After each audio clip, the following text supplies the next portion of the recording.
계속해서 박덕흠 의원을 공직자윤리법 위반 등의 혐의로 고발한 민생경제연구소의 안진걸 소장과 함께 자세한 얘기를 나눠보도록 하겠습니다. 어서 오십시오. 네, 안녕하십니까.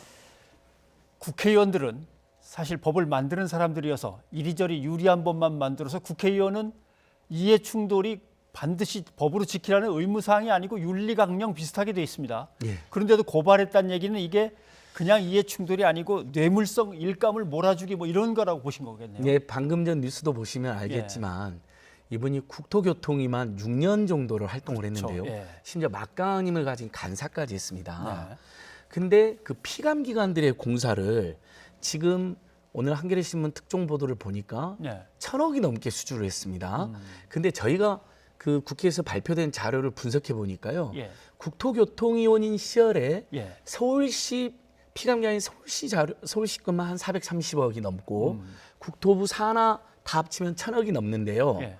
그러니까 벌써 금액이 엄청나잖아요. 근데 이분이 국토교통위가 아닌 시절에도 아닐 때. 보면 주로 국회 행안이나 기재위처럼 또 정부나 지자체에 막강 영향 행사하는 상임에 있었는데 그 시절에 수주한 금액까지를 따지면 저희가 대략 계산해봐도 2,000억이 넘습니다. 그러니까 이건 누가 보기에도 국회의원의 직권이나 직무를 남용하고 윤리를 위반해서 본인 또는 자기 가족회사에게 피감기관의 일감을 몰아주었다, 특혜를 줬다라는 의혹이 일 수밖에 없고, 예. 근데 보통 피감기관들이 일감을 몰아줄 때 왜 몰아줄까요? 뭐 보험을 든다고 봐야겠죠. 그렇죠. 이제 아주 포괄적으로는 보험이기도 하고 예. 구체적으로는 국정감사에서 덜 혼난다든지 예. 예봉을 피한다든지 또는 뭐 봐주기 한다든지 이런 그렇죠. 사실 거래관계가 작용을 하게 되는 것이거든요. 그래서 권력이 센 사람인 경우는 포괄적 뇌물죄 같은 판례도 남아 있는 것입니다. 그래서 저희는 이번 주에는 저희가 서울시로부터 430억 정도의 공사를 수주하고 예.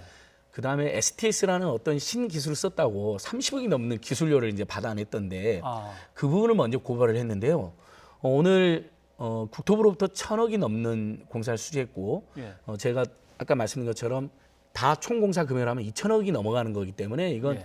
뇌물성 특혜 의혹이다. 직권남용했을 의혹도 있고 뇌물성 특혜 의혹도 있어서 이 부분을 이제 다음 주에 2차 고발하는데요.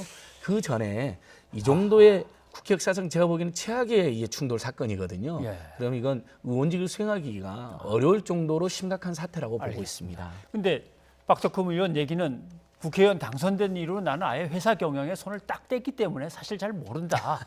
내가 이래라 저래라 하고 뭐 압력을 넣고 뇌물을 받고 이런 건 전혀 아니다. 이런 얘기인 것 같아요. 근데 이 5개 회사가 다 본인이 만들었거나 본인 가족 회사입니다. 예. 본인이 이제 100억대가 넘는 지분도 가지고 있는데 그것을 백지 신탁했다는 이제 주장을 하거든요. 근데 이 부분은 시민단체 참여연대가 아주 잘 조사를 했습니다. 예. 현행 공직자윤리법에 보면 처음 신탁된 주식의 처분이 완료된 경우에나 이해충돌이 해소됐다고 보고 그 관련 상임에서 일을 할 수 있는 겁니다. 근데 이분은 어찌된 일인지 6년 동안 주식이 팔리질 않았습니다. 사유가 해소가 안 되는군요. 그럼 사유가 해소되지 않았기 때문에 국토교통위는 맡으면 안 됩니다. 예. 그래서 방금 전에 우리 ITN 뉴스가 굉장히 잘 지적해 주셨는데요.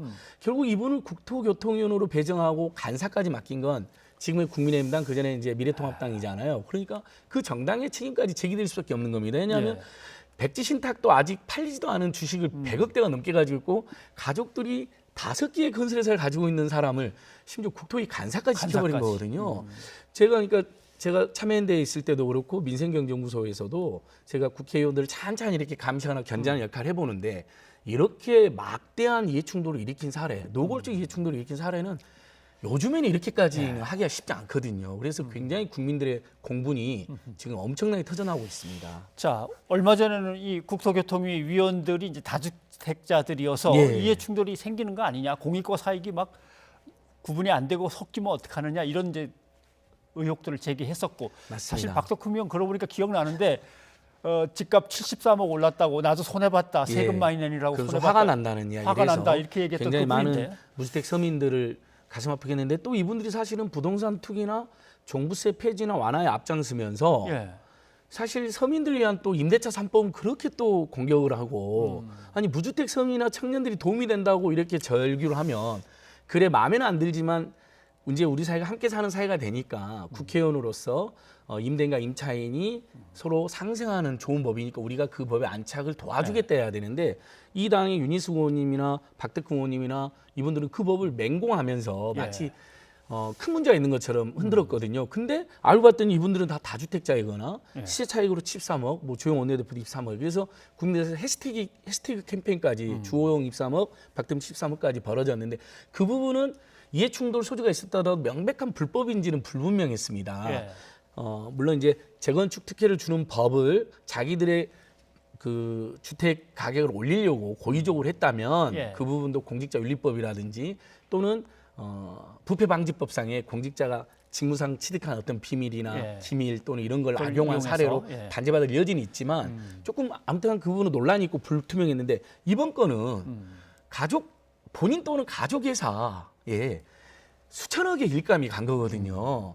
이건 누가 보기에도 일단 알겠습니다. 특혜하고 이해충돌은 정확히 팩트가 맞고요. 예. 다만 그게 더 나아가서 뇌물성 거래를 주고받은 것이냐 이건 이제 수사를 검찰의 해봐야 수사가 되고. 있어야 되고.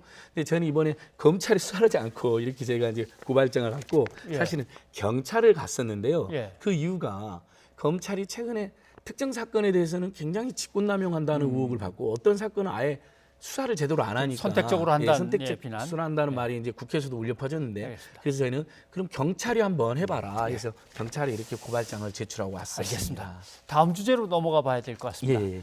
나경원 전 의원의 자녀 입시 비리나 학교에서의 성적 비리 의혹이 이제 제기된 적이 있는데 그게 1주년이 됐다고 하고 직접 이제 제기를 하셨던 예. 문제인데 경찰 조사, 검찰 조사를 몇 번 받으신 겁니까? 예, 정말 서러운 경우인데요. 예. 곰곰이 이 경우를 생각해 보면 힘없는 우리 국민들 뭔가 억울해가지고 고발했거나 답답했던 분들의 생각이 나서 어쩔 때는 제가 막 눈물이 납니다.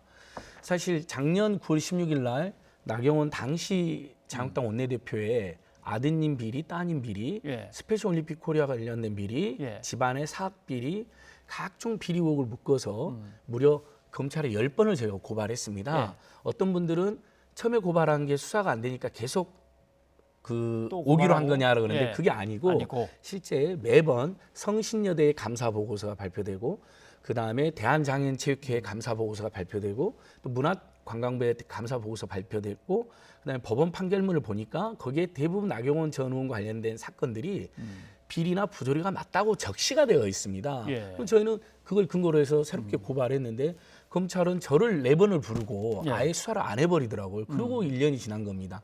그러니까 저희는 답답해가지고 검찰에 10번 고발한 다음에 나머지 2번은 경찰에 고발을 한 겁니다. 그러니까 예. 경찰이 또 저를 3번을 불러서 고발인 조사를 해서 저만 고발인 조사를 7번을 받은 상태였고 검찰이 저 말고 다른 또 전교조나 사학개혁 국민운동부에 고발이 있었거든요. 네. 나경원 전 의원이나 최성해 전 총장한테 그분들을 각각 한 번 불렀기 때문에 검찰은 총 6번, 경찰은 총 3번을 불러서 조사를 한 상태에서 고발인 조사만. 예, 예. 피고발인에 대해서는 어떠한 수사나 소환도 없이 예. 그리고 오늘 검찰이 저를 형사치료에서 불렀기 때문에 제가 10번째 고발인 조사를 받게 된 거, 제 개인적으로 7번째 고발인 조사를 받은 건 아니 8번째 고발인 조사를 받은 겁니다. 근데 제가 국내 사례를 찾아봤는데요. 피고발인은 부르지도 않으면서 고발인만 10번을 부른 수사기관이 이건 정말 부끄러운 사례가 아닌가. 그런데 벌써 한참 전의 일이기 때문에 공소시효가 얼마나 남았습니까? 그래서 저희가 이제 이게 걱정이 되는데요. 그 이제 사례로는 우리 국민들께서 좀 알려졌어요. 네. 따님이 성신여대에 입학할 때 입학할 때. 입학비리, 성적이 막 급변화하고 급상승하는 성적 비리 등의 문제가 있었고요. 그다음에 아드님이 미국의 경시대나 학술대에 낸 논문 중에 예. 최근에 서울대 연구진실성위원회에서 특히 제4저자로 등장한 논문 같은 경우는 부정이다라고 판결이 난 걸로 알려져 있습니다. 아직 조사 결과가 공식 발표는 안 됐으니까요.